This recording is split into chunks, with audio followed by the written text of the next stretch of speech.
Señoras y señores, bienvenidos, muy buenas noches. Gracias por acompañarnos. Esto es La Silla Roja, este espacio abierto al diálogo, a la crítica, al análisis, a la reflexión. Sean todos ustedes bienvenidos. El día de hoy abordamos uno de estos temas candentes, muy sensibles, que afecta a México, a Estados Unidos, pero también a muchas otras regiones del mundo y que tiene que ver con la migración. Tal vez buena parte del curso de nuestra relación bilateral con Estados Unidos en los próximos meses y años, y no me refiero a la parte comercial o a los aranceles, pero que están ligados al tema migratorio, al flujo de migrantes que cruza por territorio mexicano con la finalidad de ingresar a Estados Unidos. Hemos invitado a una especialista, a una experta en materia migratoria, una mujer que lleva pues más de 10, 12 años de experiencia de analizar, de estudiar este tema, la maestra Nancy Landa, que tiene pues mucha experiencia al frente de organizaciones sociales, civiles, al frente de proyectos académicos, maestra en migración por el International University College de Londres y con pues una amplia trayectoria en análisis político, migratorio, de derechos humanos. Bienvenida, maestra, gracias por estar con nosotros. Muchas gracias por la invitación. Señor Quintana, muy buenas noches. Buenas noches, bienvenida, Nancy. Gracias.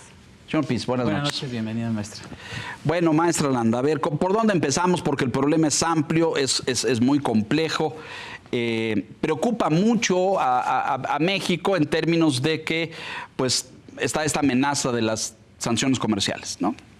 Pero yo creo que me interesaría mucho que pudiéramos explicarle al público el problema migratorio en su conjunto, porque es muy complejo. Hay migración económica, hay migración por derechos humanos, hay migración por sobrevivencia, hay de muchos tipos. Si comparamos los números de la nuestra, la de México, Estados Unidos, luego si quiere hablamos un poquito de la europea o de otras, pero la nuestra, como que venía en la última década, del 2000 al 2020, como en una curva de descenso que parecía estabilizarse. No sé si por las muchas deportaciones de Barack Obama o las que luego hizo Biden, que por cierto son superiores a las que hizo Donald Trump en su primer gobierno. Pero luego otra vez vino un repunte hacia arriba. Muchas caravanas, muchos migrantes y los focos rojos en Estados Unidos de una crisis migratoria. Y esto evidentemente luego politizado con rédito electoral por los republicanos. ¿Cómo hacer un balance en este momento de nuestra situación como Estados Unidos? ¿Cómo ha sido las últimas 2 décadas y qué factores han detonado esta crisis? Por favor. Sí, pues como comentas, es complejo, hay muchos factores de expulsión, como platicábamos, económicos, otros que tienen que ver con situaciones de violencia. El fenómeno migratorio de repente a veces se politiza mucho y nunca se entiende qué es lo que lo causa y qué afectaciones tiene para las familias y las personas que cruzan, ¿no? Las caravanas recientes, esas surgieron mucho por estas restricciones y la respuesta de los estados en contención. Si las personas no tienen vías para una migración regular, y es muy peligroso las rutas que se crean porque tienen que buscar otras maneras, las caravanas han sido como una respuesta de protección de ellos mismos. Es decir, vamos todos juntos y sí, vamos juntos, cuidamos. Muchos sin usar polleros.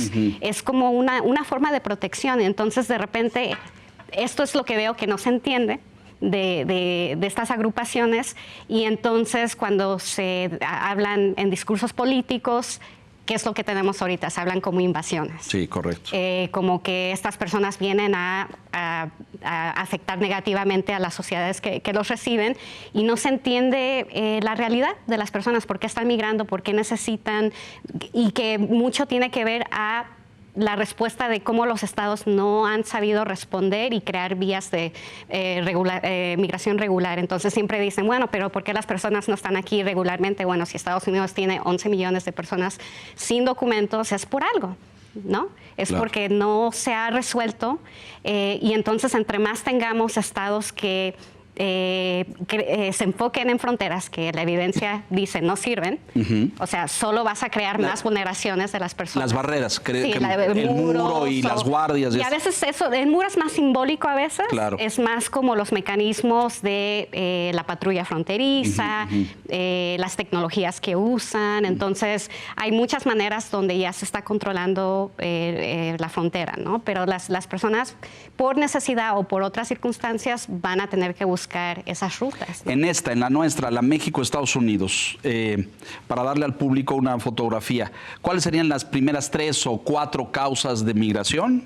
Y segundo, rápidamente, para escuchar a mis colegas, había bajado el flujo de mexicanos por ahí del 2014, 15, 16 y luego se fue para arriba otra vez y los que integraban los flujos eran de otras nacionalidades. ¿Cómo estamos hoy? ¿El grupo mayoritario es de mexicanos y hay grupos de otras nacionalidades? ¿Cómo están hoy? ¿Está medido esto? Sí, sí está medido. Obvio, ya otras nacionalidades conforman pues contingentes grandes, claro. 50-60% dependiendo de los años y las tendencias. Es importante entender la diversificación de perfiles. Antes era mucho más hombres, o sea, ya son más mujeres. Y familias. Más familias. Y mucho tiene que ver con, como decía, estos factores expulsores, pero también lo que atrae a las personas. Muchas tienen familiares en Estados Unidos. Correcto. ¿No? México se ha convertido en un país de flujos mixtos. Obvio, has mencionado la migración mexicana, pero bueno, la situación económica, la recesión tuvo mucho que ver. Yo viví en Estados Unidos también de manera indocumentada, o sea, yo viví este fenómeno. ¿En qué años fue eso, maestra? Pues viví 20 años, ¿no? Allá. Si lo notan en mi acento. Crecí allá, ¿no? Entonces yo soy del perfil Dreamer, ¿no? Dreamer. O sea, Sí. y usted llegó a legalizar su estancia en algún momento? No, o sea, fuimos de este flujo claro, de migración estudiante, económica. Claro. Se quedó, estudió y todo, luego hizo su maestría y... Bueno, la maestría ya después de proceso de retorno, porque pasamos proceso de deportación también. Y esto es algo que... O sea, ¿usted fue deportada? Sí. ¿En qué año fue deportada? En el 2009, que fue bajo Barack Obama. Ajá. Entonces... ¿Y en qué condiciones? Pues es muy similar a lo que estamos viendo ahorita, ¿no? De que te detienen el mismo día y el mismo día puedes llegar a la frontera. ¿Con su familia o usted sola? Sola.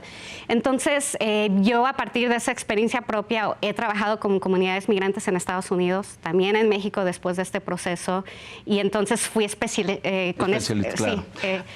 Perdóneme meter esto, pero es un proceso muy traumático. Exacto. Poner, ¿no? Es decir, usted llegan a su casa y la agarran y le dicen... De rumbo al trabajo, te detienen, no tienes comunicación con familiares, llegas a un centro de detención, no tienes acceso a abogados, si te toca suerte, quizá un oficial consular habla contigo. Los oficiales usan tácticas muy coercivas para decir, bueno, firma tu salida voluntaria, y esto es exactamente lo que sigue pasando. Entonces, cuando estamos hablando de este fenómeno, lo hablamos como que es nuevo, pero en realidad muchos tiene más de 15 años. No, exacto. Lo que sí es, quizá puede ser más visible, puede, sí, o sea, ahorita ya estamos viendo la realidad que a veces está como escondida, ¿no? Y más con esta retórica muy... política. Exacto. Donald Trump prometió la mayor deportación de la historia. Y algunos nos preguntamos si esto no va a ser más show que realidad. Al ver las cifras, su gestión, que no fue el gran deportador cuando estuvo como presidente entre 2017 y 2020, y también las cifras recientes, que efectivamente la secretaria de Seguridad anda en Nueva York encabezando operativos, saliendo en la televisión, pero se reportaba en la semana que el volumen de deportaciones, de acuerdo a cifras del gobierno mexicano, fue de 5,000. Sí. Es decir, estaríamos hablando, si esta tendencia se mantuviera, de 250,000 en un año aproximadamente, que no es una cifra que salga de los parámetros de lo que ha sucedido en el pasado. De hecho, recuerdo por lo menos las estadísticas de ICE en la época de Obama, justamente en los años que padeció este hecho, pues el volumen de deportación era más alto. Entonces la pregunta es, si esto no es más bien para consumo político, para crear un ambiente de zozobra entre la comunidad hispana, para inhibir y tratar de disuadir la llegada de más indocumentados, o hasta qué punto sí tiene el gobierno norteamericano los instrumentos, los recursos, las capacidades logísticas para hacer una deportación que rebase los estándares que hemos visto. Creo que tu observación es lo que compartimos mucho de los quienes estamos estudiando el fenómeno. Básicamente esto es la norma. Esto es lo que hemos visto de tendencia décadas.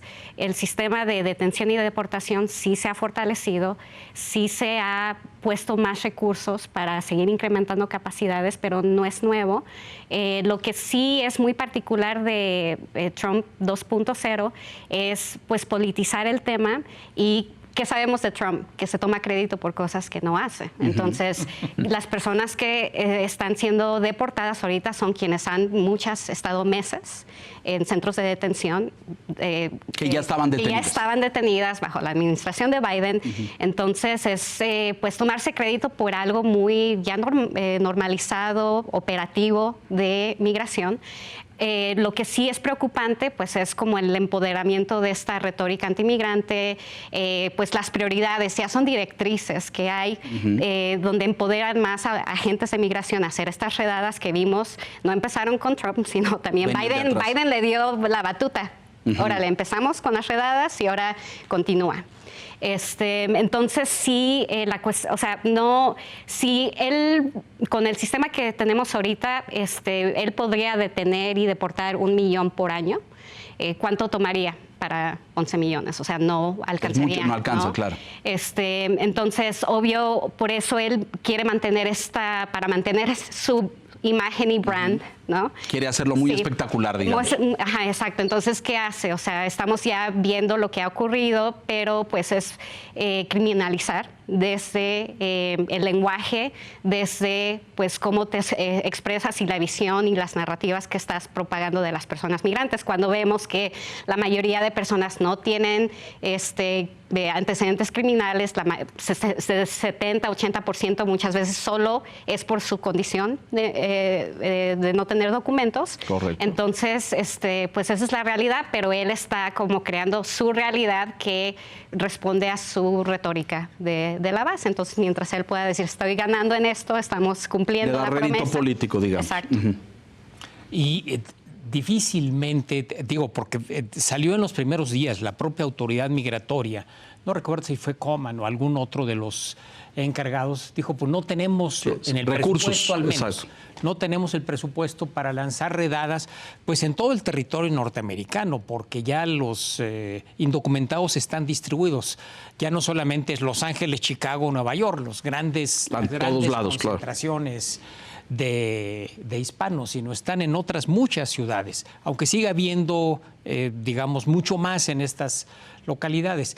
El punto es si va a tener más recursos o si simplemente a lo largo de todo su mandato va a ser retórica, pirotecnia, show y terror. Porque finalmente me imagino, usted lo vivió, que va a haber miedo de la gente.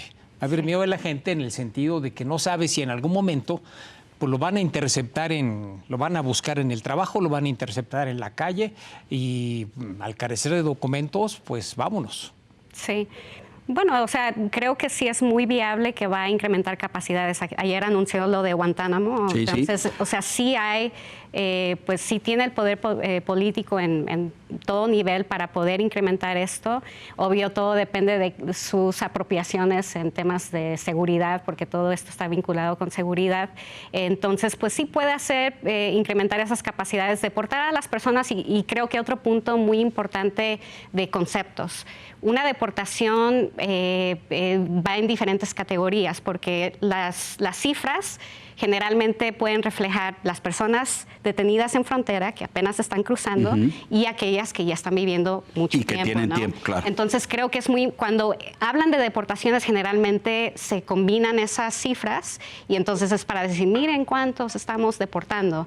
Pero es muy importante distinguir los perfiles. Pero son categorías distintas, Son ¿no? categorías distintas, están las cifras disponibles para hacer esa evaluación y creo que eso va a ser muy importante, monitorear esto, ¿no? Porque esto nos va a decir cómo se compara con Biden, cómo se está comparando con su primera administración, cómo se está comparando con Obama, ¿no? Quizá él quiera aspirar a rebasar esos números, o sea, sí hay las capacidades para llegar a esos niveles en la etapa cuando... Sin incrementar el presupuesto. Si incrementa el presupuesto y vincula, como ha hecho, a la Guardia Nacional o al Ejército. Esta semana que termina dio facultades al FBI y a la CIA para investigar migrantes, o sea, como si fueran criminales verdaderamente, pero si le pone más recursos al tema, pues los números tenderán a subir, me parece, ¿no? Y tienen metas, o sea, él quiere llegar a 1,500 detenciones diarias.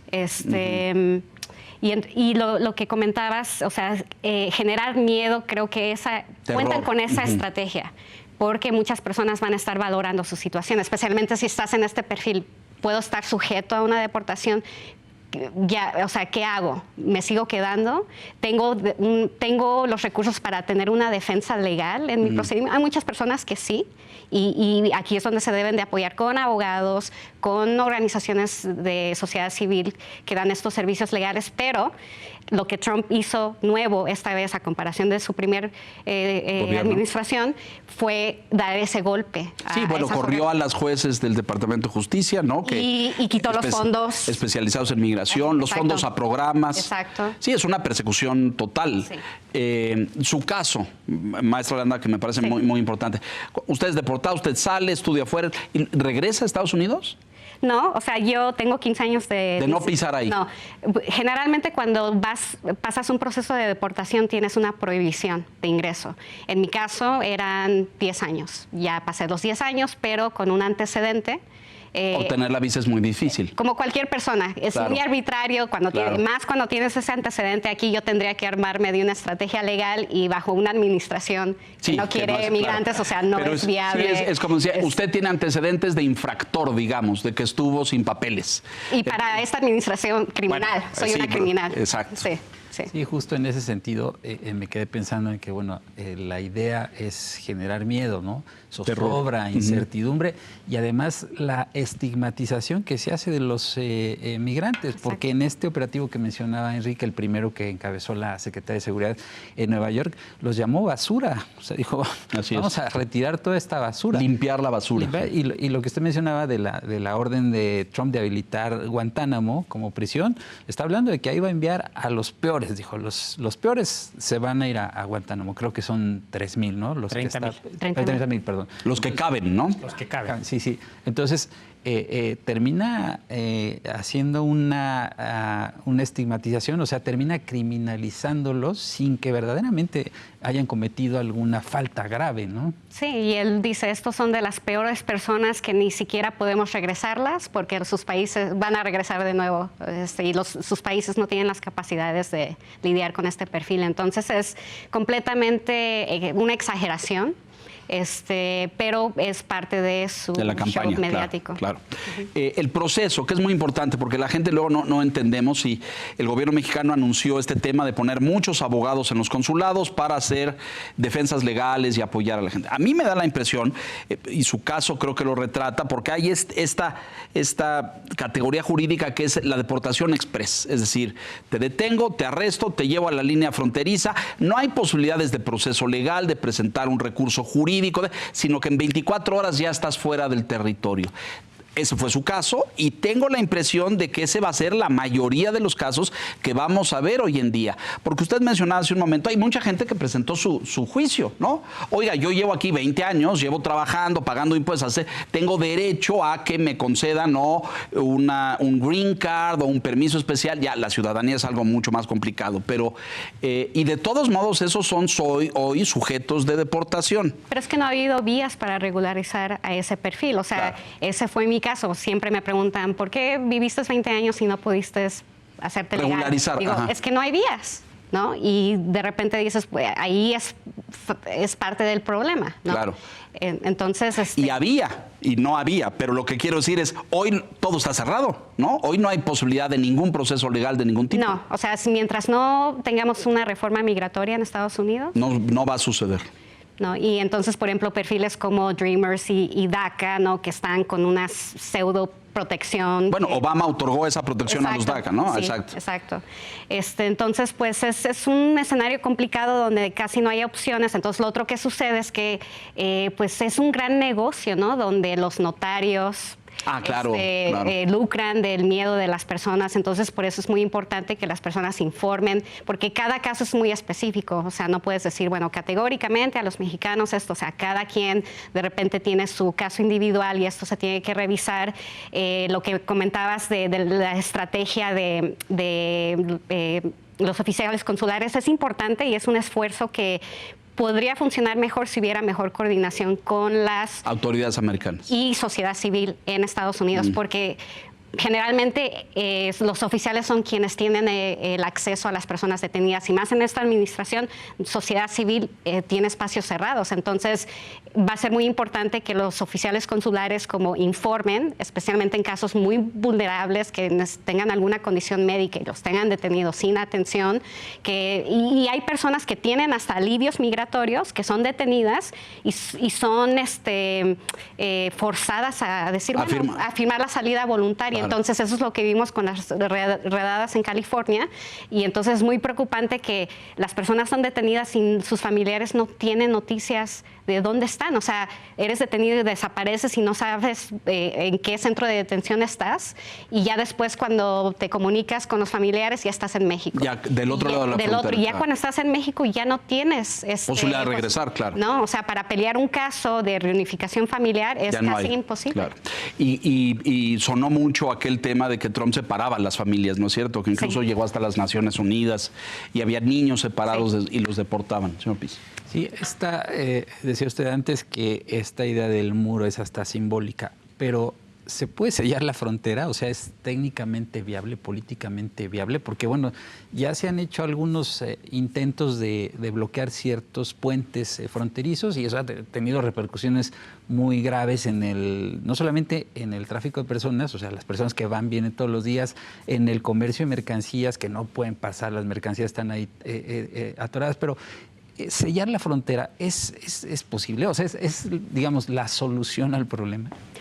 Bueno, ha sido posible dificultar el paso. El cruce. Entonces, lo que sí hace es que sí vulnera a las personas y eso es lo que no quieren reconocer, ¿no? Entonces, como decir, bueno, o sea, la política es no nos importa qué le está sucediendo a las personas que no puedan cruzar, que en muchos casos son personas que tienen derecho a solicitar asilo y los han dejado sin poder hacer esto. Entonces, por eso el CBP-1 que fue cancelado el mismo día que tomó posesión, ¿no? Sí.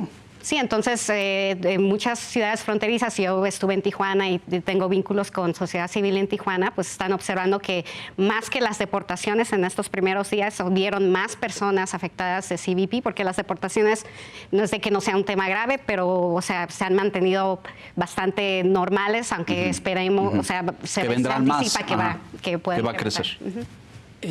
¿Cuál es el trato? Porque ese es otro de los elementos, no solamente el hecho de la deportación. El gobernador Abbott presumió habilitar no sé cuántas hectáreas, 20 hectáreas, para un campo de reclusión y empezó a manejarse el concepto incluso de campo de concentración. Es decir, antes de la deportación se detiene al migrante indocumentado y se le confina a un lugar que se parece a un campo de concentración. Por lo que sabemos, ¿esto es otra vez algo más simbólico o sí eventualmente con esta estigmatización en los discursos de Trump y los funcionarios de su equipo, efectivamente está empeorando o puede empeorar el trato hacia el migrante que va a ser expulsado? Pues el trato ya es malo. O sea, las condiciones ahorita en los centros de detención son pues no dignas. Entonces, obvio, si haces un campo de concentración, pues, o sea, o un campo donde las personas están hacinadas o no tienen como, pues, los servicios esenciales, básicos, entonces, y esto es más mediático, ¿no? O sea, no sé, o sea, quizá tengan planes de visibilizarlo más y de estigmatizar más a las personas, entonces creo que más de decir, bueno, estamos incrementando la capacidad porque tenemos esta meta, no, vamos a hacer un show de esto, o sea, sí vamos a incrementar, pero vamos a hacer un show de esto para mostrar que estamos avanzando en el tema y que sí estamos haciendo algo, ¿no? Entonces, o sea, creo que es ambas, ¿no? Ahora, ahí hay un punto importante, sobre todo cuando de aquel lado dicen que no hay recursos, porque detener a una persona, llevarla a un centro de detención, que pasen no sé cuántos días, toman sus datos, sus huellas, sus fotos, el proceso, revisar en el sistema si ya había antecedentes, si no, todo eso significa, les dan de comer en los centros de detención. Sí. Y ahí yo visité algunos, nos llevaron a la embajada hace 15 años a algunos y en la línea fronteriza y vi algunos que tenían aire acondicionado, por ejemplo. Sí rejas y los tenían como en jaulas, varias personas, pero pues, les dan de comer, les dan de beber, los llevaban al baño y había aire acondicionado. Pero ahí estaban en un periodo muy corto de tiempo, 3 días. 2 días, es decir, no es una estancia prolongada. Al gobierno de Estados Unidos le conviene sacarlos rápido, porque si no les cuesta, ¿o me equivoco? No, por eso quieren que las personas no vayan por sus procesos legales, claro. Que no defiendan sus casos, que firmen las salidas voluntarias, porque ese es el negocio, ¿no? Claro. O sea, y más que muchos de estos centros son privados, entonces... hay concesiones, sí, claro, exacto, hay negocio. ¿No? Ahora, hay una cosa muy importante.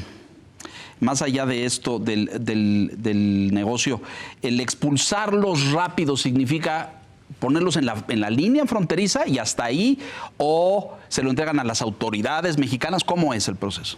Básicamente te detienen, tu estancia en un centro de detención, hay distintos, dependiendo de tu situación, si sí firmas tu salida voluntaria, puedes estar solo unas horas y ya después eres transportado a un punto de repatriación fronterizo. ¿Con dignidad? Ahora supimos casos de... Una deportación creo que bueno, no, pero a ver, pero... Sí. Claro, es que su argumento de aquel lado es que entraron de forma ilegal, ¿no? Tuvimos testimonios de gente que en los aviones venían esposados, lo cual me parece absolutamente... colombiano. Exacto, indigno, inhumano, porque no son criminales, no cometieron ningún crimen. ¿Sabemos hoy cómo es? O sea, en general sí esposan. Sí esposan. Sí esposan, o sea, por ejemplo, a mi hermano y a mi papá. Los esposan. A los hombres generalmente hacen esto, ciertos perfiles lo hacen. Ahorita en esta situación era más para mostrar su imagen. ¿A usted la trataron con respeto, con dignidad?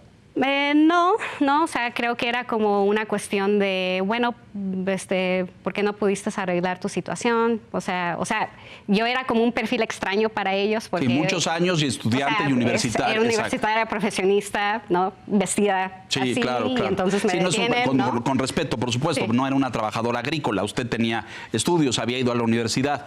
Es decir, ¿y usted por qué no legalizó? Sí, o sea, como que era un shock para ellos y generalmente... Cuando estás bajo custodia es como una cuestión de sentirte que no tienes derechos. Sí.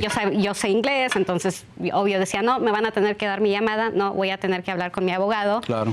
Pero aún Tengo el derecho de hacer la llamada, claro. Aún así, sabiendo tus derechos, pues generalmente estas agencias no tienen mucho control, hacen mucho, o sea, pasan por encima de todo. Sí. Y creo que hoy, corríjame porque me dicen que luego soy exagerado, pero yo creo que hoy más. Trump no se caracteriza por respetar la ley, ¿no? Pues, entonces o sea, van a pasar por... Oiga, es que yo tengo mi proceso, mire, aquí traigo mi papel del juzgado de no sé dónde, donde tengo audiencia en tal día. Los van a echar, no van a respetar absolutamente, ¿o estoy exagerando? No está exagerando, o sea, generalmente ya ha habido malas prácticas de no hacer unas detenciones bajo las normas, generalmente tienen que tener una orden con tu nombre. No sucede. No sucede en la mayoría de las casos. Ya lo vimos en televisión. Exacto, te enseñan alguna falsa y mientras tú des información sobre tu identidad, ya entras al sistema y ya tienes pocas posibilidades de defender tu caso. Mencionaba la importancia de la coordinación. Digo, lo comento porque acabamos de ver que los presidentes centroamericanos, latinoamericanos, trataban de reunirse, ¿no? En Honduras, en la CELAC, Pero finalmente la reunión no se llevó a cabo por también la falta de consensos, ¿no?, que hay entre los países de la región ante la crisis migratoria. Y bueno, pues el tema ya se veía venir porque la elección fue el 5 de noviembre, vino la toma de posesión ahora el 20 de enero y el primer fin de semana siguiente se dio el caso colombiano, que creo que sí sacudió a la región, pero creo que también dentro de los países de la región no hay mucha cohesión sobre la crisis migratoria. No, es que generalmente los países tratan la migración como, bueno, un tema propio, ¿no?, de soberanía, de blindar nuestras fronteras, proteger nuestro territorio. Y creo que la migración en sí es un fenómeno que cuestiona todo esto, que en realidad sí tendríamos que tener una visión regional. No ha sucedido a nivel gobierno, también pues desde derechos humanos estamos viendo pues entonces cómo hacemos, porque es muy difícil coordinarse no solo en un estado, ahora imagínense en todo un país y todo el corredor migratorio. Sí, cada una región, claro. Entonces ese es el reto para muchas organizaciones de sociedad civil, pero va a ser como fundamental, importante compartir estas experiencias.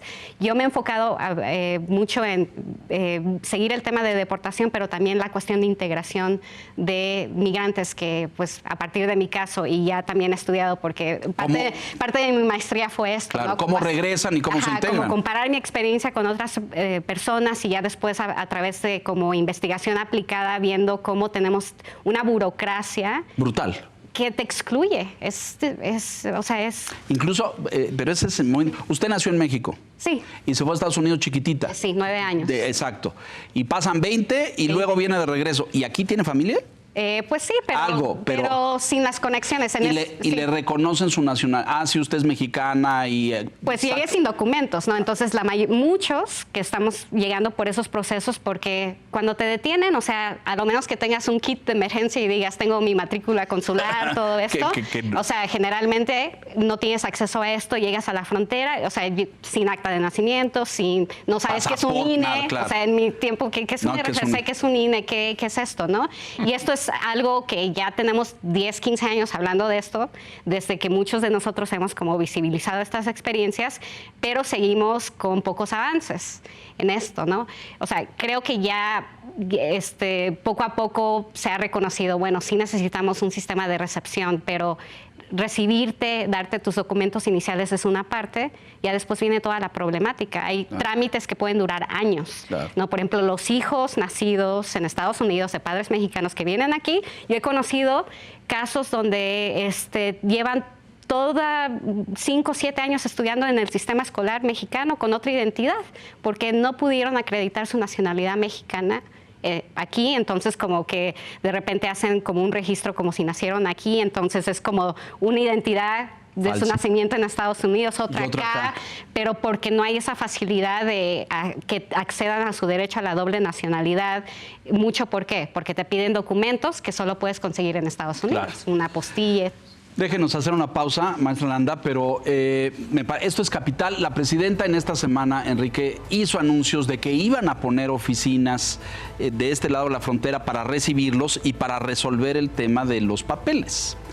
Ya enviaremos cámaras para ver si eso está sucediendo y verificarlo, pero esto es capital, porque como decíamos, el problema en los DACA, estudió allá toda la vida, su identidad es un poco binacional porque eres hija de mexicanos, pero creciste allá, hablas inglés y a lo mejor te gusta el mole y las quesadillas, pero tu relación con México es prácticamente nula o distante. Allá vive mi abuelita. Y de repente llegan y te plantan aquí y te tienes que desenvolver en México. Complicadísimo, ¿no? Una pausa, estamos con la maestra Landa hablando de este problema gravísimo, social, económico, político que nos ocupa, la migración entre México y Estados Unidos. Volvemos.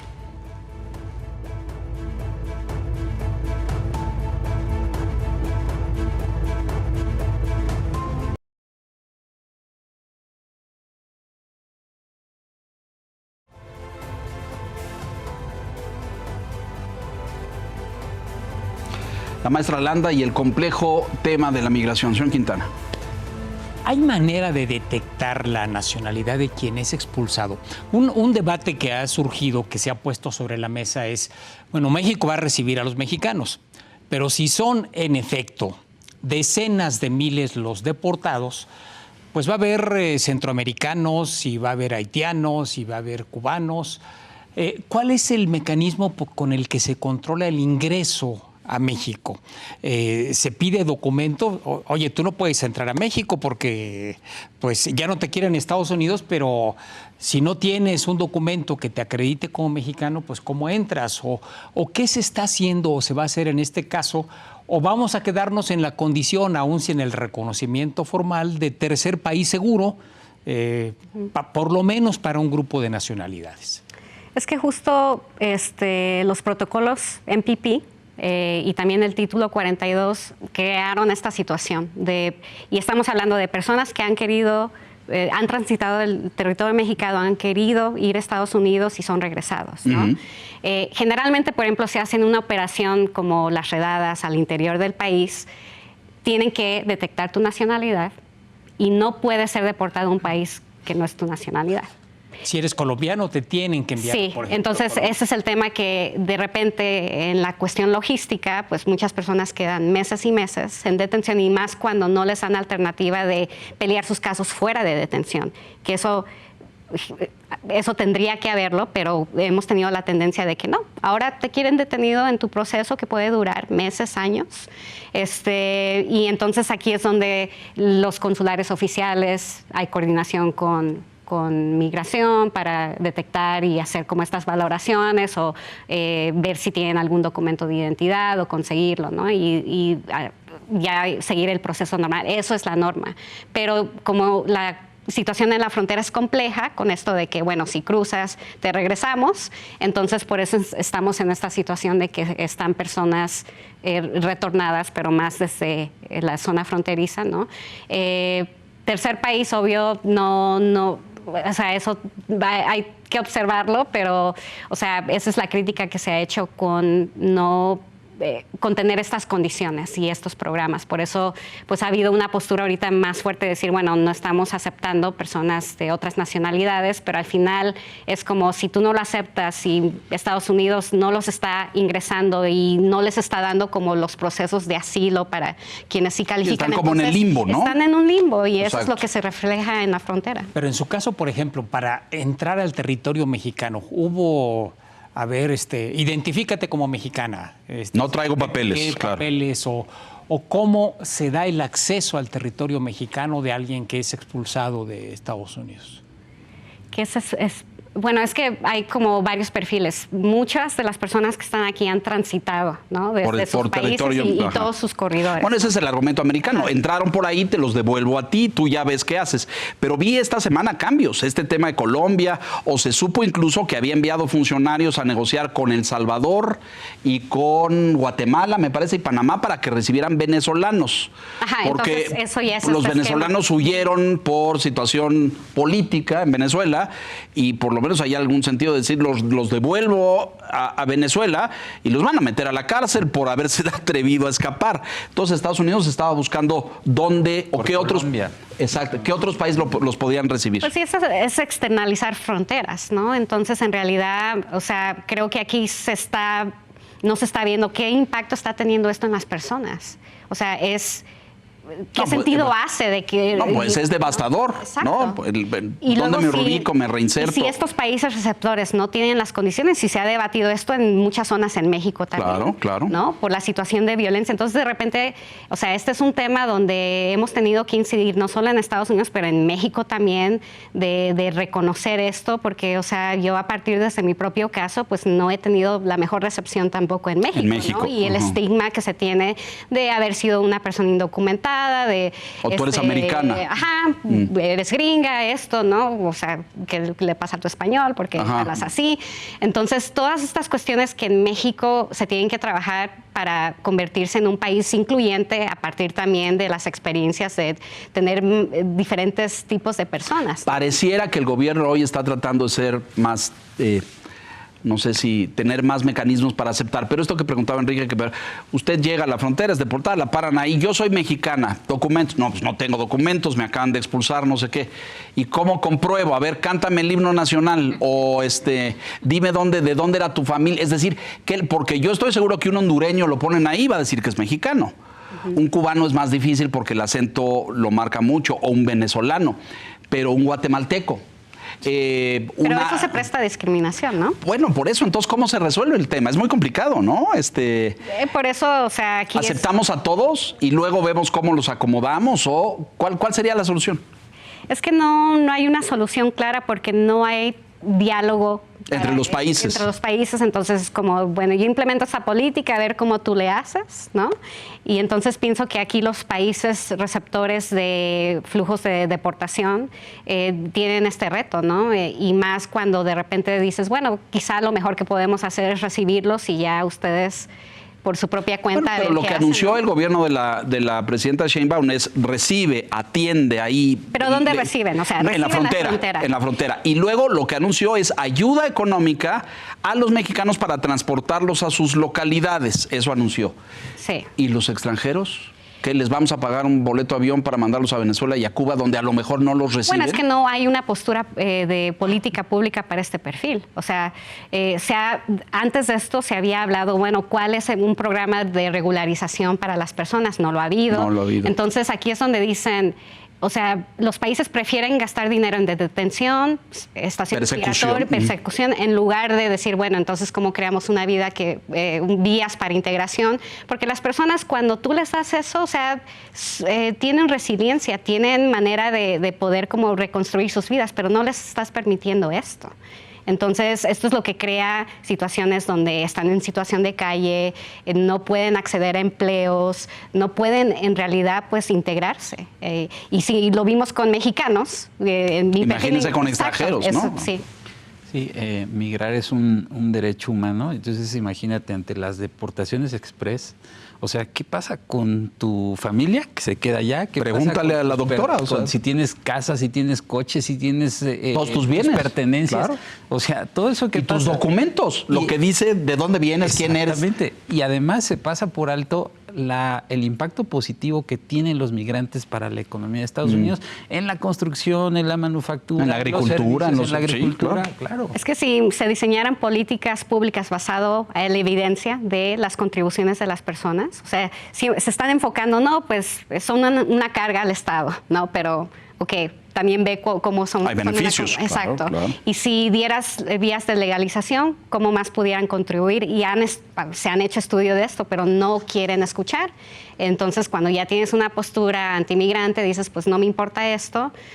Obvio, pues tendríamos que ver ya el impacto a la economía ya a largo plazo. Entonces, de repente también es importante observar y ver qué está sucediendo, pero a veces no podemos llegar a conclusiones hasta que veamos y sigamos estudiando pues el fenómeno, indicadores y tengamos números donde podamos comparar, ¿no? O sea, entonces por eso es muy importante como tener esta línea base, qué hizo Obama, qué hizo Biden, cómo está avanzando lo de Trump, qué es nuevo y qué impacto tiene esto, pues ahorita que digamos hay deportaciones masivas a niveles que no hemos visto. Pero da la impresión, maestra, que es un túnel que no acaba. Es decir, yo salta a la vista, algunas décadas de ejercicio en este problema. Se viene hablando de una reforma integral migratoria en Estados Unidos hace 40 años, de los 80s para acá. Exacto. Bueno, la última en los 80. Bueno, Reagan lo puso sobre la mesa y Reagan tenía no solamente enormes niveles de popularidad, sino el Congreso a su lado y no lo logró. La última sucedió ahí, cuando aceptan, no me acuerdo qué cantidad, pero los legaliza. Okay. Pero luego Obama, que era el presidente demócrata y que lo tenía en su agenda, presenta 3 iniciativas de reforma y no lo logra en el Congreso. Es decir... Y aún cuando usó la estrategia, miren lo que estoy haciendo en las fronteras, estoy deportando, estoy... Y era real, claro. Sí, pero ni eso le sirvió para decir, bueno, o sea, lo único que sacó fue DACA. Lo que me inclinaría a pensar que tener una reforma global, migratoria, que establezca estos... se ve inalcanzable en este momento. Sí. ¿Usted sí, está de acuerdo? El contexto político no lo está permitiendo. Y no, o sea, el fenómeno no se está viendo de una manera científica o integral, a la digamos, evidencia, con enfoque de derechos humanos, y entonces estas narrativas antimigrantes lo hacen mucho más difícil. Entonces, por eso, pues estos espacios son importantes para tratar de contextualizar, especialmente en un entorno donde, que vemos en los medios, o sea, la nota rápida, lo escandaloso, ¿no? Y no como pues lo sutil de... No, bueno, del en tema. estos días de este lado hemos visto la tragedia ahorita vamos a hablar de la frontera, nos quedan unos minutos, pero de todos estos que estaban esperando su proceso, su audiencia y su CBP One, y de repente les cortan y vimos gente en llanto que llevaba 8 meses, 10 meses, pues, y de repente le dicen, se cerró la puerta, no más. Es un golpe de vida descomunal. Sorprendió en el resultado electoral la gran cantidad de hispanos que votaron por Trump. Él mismo lo ha reconocido y agradecido. Y presumido. Sí. Ha cambiado la actitud del hispano ya legal en Estados Unidos, aquel que sí tuvo derecho a ir a votar. Tal vez el de segunda generación o el de primera generación que aprovechó esos casos como el de Reagan, de decir mejor que ya no lleguen. Es decir, de rechazar el hispano legal a los emigrantes que eventualmente pueden representar una competencia laboral, etcétera. ¿Cómo leer esta intención de voto más orientada hacia Trump en esta ocasión? Pues es que creo que el problema, y no soy politóloga en esto, pero es de que hay una diversidad, o sea, no podemos poner al voto latino en un bloque y decir, bueno, esto es lo que... Sí, es Entonces, uniforme, hay variaciones, exacto, claro. Exacto, entonces, y creo que no solo ese bloque, sino hasta también estadounidenses anglosajones están votando en contra de sus intereses muchas veces, ¿no? Entonces, él les promete que no se va a tener inflación y esto está ligado con los migrantes cuando no hay evidencia de esto, pero si sirve ese discurso y la gente se cree este discurso, entonces ahí es donde, pues para mí es como más que ha llegado a poder manipular como hasta el psique del americano y del... Sí. Sí. Asumiendo que la crisis migratoria es un fenómeno global, como se comentaba al principio, ¿por dónde empezar, Nancy, atender este problema? Porque, bueno, un poco la política de este gobierno, desde la administración anterior, era atender las causas desde el origen, es decir, llevar programas sociales, esta idea del programa Sembrando Vida, llevarlo a países centroamericanos, pero ¿por dónde podría empezarse a atender la crisis migratoria? Pues... No se puede solo con un enfoque y no hay evidencia que eso va a parar la migración, ¿no? Entonces, si bien sí se tienen que crear mejores condiciones en los países de origen, hay otras situaciones, estas de violencia y personas que sí van a salir, tengan cualquier programa o no, que tendríamos que ver qué hacer con estos perfiles. Y para mí, o sea, que trabajo en derechos humanos, pues no es aceptable decir, pues no hacemos nada y solo te cerramos la frontera y tú ve por tu bienestar. O sea, siento que ya no podemos ver solo las condiciones en un territorio, tenemos que vernos como una región, un mundo global y decir cómo hacemos sociedades incluyentes. Yo pienso que si empezáramos de ese enfoque, ya las conversaciones serían distintas y ya tendríamos hasta cuestiones más lógicas y prácticas de política pública. Ya hay bastantes recomendaciones que se ha hecho desde sociedad civil y academia que no se escuchan a los niveles. A nivel de gobierno. Nos quedan un par de minutos para conclusiones. Déjeme hacer esta reflexión rápida, maestra, pero yo soy un inmigrante en California, en Texas, en Illinois, en Chicago. No tengo documentos, tengo muchos años aquí. Estoy en pánico porque sé que vienen por mí y me van a estar buscando, pero no hay vía legal, como usted decía hace un rato, para lograr mi estancia. ¿Qué hago? ¿Me escondo, me fugo, me disfrazo? Es decir, es como... Me entrego. Sí, pero tú entregas, firmas y te deja ahí en el sistema como que... Y a ver cuándo vuelves a entrar. ¿Sí? La maestra tiene 15 años. ¿Tiene nostalgia de volver a Estados Unidos? Sí, o sea, es mi casa. Ajá. O sea, fue mi casa. Sí. O sea, es parte de mí. De su historia, de todo, claro. Sí, quizá un día vaya a la embajada. Pero y pida visa. Ya veremos. Bueno, yo voto porque se la den, pero yo estoy allá y estamos viviendo esta crisis terrible. ¿Qué hago? Creo que vivo en una angustia terrible, ¿no?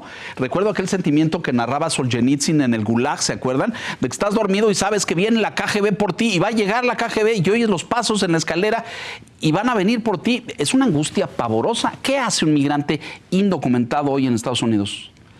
Pues es complejo, o sea, creo que cada comunidad lo va a experimentar de diferentes niveles, o sea, creo que sí hay que informarse, entender el riesgo que corre cada persona. Si tiene una persona pues una vía legal de defensa, hay muchas organizaciones que han hecho webinars, talleres de conoce tu derecho y estos son los pasos que tienes que hacer. Entonces esa información sí tiene que llegar. Creo que también, y a partir de mi experiencia, o sea, a mí esta situación me agarró así. Yo no esperaba estar en Tijuana el mismo día que fui detenida, claro, sin conocer la ciudad. Y entonces es, por ejemplo, estar en una situación de estás en una localidad donde hay un terremoto y no tienes tu kit de preparación. Entonces, claro, yo pienso que es una situación así donde... Que preparen su kit. Que se preparen. Traigan un sobre con sus papeles. Eso es difícil. Si estás en Estados Unidos por 20, 30 años, ¿cómo te visualizas replanteándote tu vida? En otro lado, ¿no? Y creo que es como un aspecto también emocional, que las personas tienen que como tener esa conversación a nivel individual y con sus familiares, ¿no?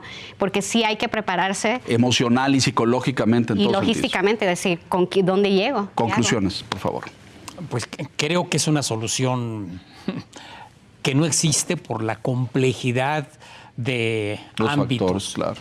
Y lamentablemente, así sea show, así sea realidad, vamos a tener 4 años al menos 4 años de presión, zozobra, miedo y quizás problemas sociales, sobre todo en las ciudades fronterizas del norte de México. No solo, también en las del sur quizás, pero sobre todo en las ciudades donde es el primer paso después de la expulsión. Tijuana, Juárez, Reynosa, Piedras Negras, Mexicali, etcétera, etcétera. Entonces, pues gracias por darnos su experiencia y conocimiento, porque el reto es muy grande.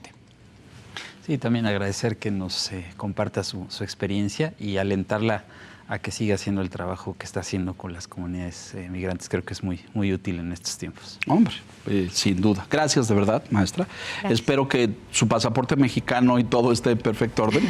Usted, ya después de 15 años. Claro, ya. Es mexicana y este es su país, pero entiendo esta cultura binacional, ¿no? De la gente que vive y crece o en la zona fronteriza o en ambos lados y se educa y come y convive en dos culturas. No hay soluciones para esto, ¿no? A lo mejor diálogo, proyectos incluyentes, etcétera. Pero hay ruta de acción con las organizaciones de sociedad civil. Esa es una apuesta que tenemos de seguir fortaleciéndolas y espero que los gobiernos escuchen lo que hemos tratado de visibilizar en problemas y propuestas. Ojalá, ojalá. Bienvenida y gracias por estar aquí. Señor Quintana, buenas noches. Gracias, señor Piz, buenas noches. Y a usted que nos hace el favor y la gentileza de escucharnos aquí en La Silla Roja puntualmente la semana entrante. Hasta entonces, gracias.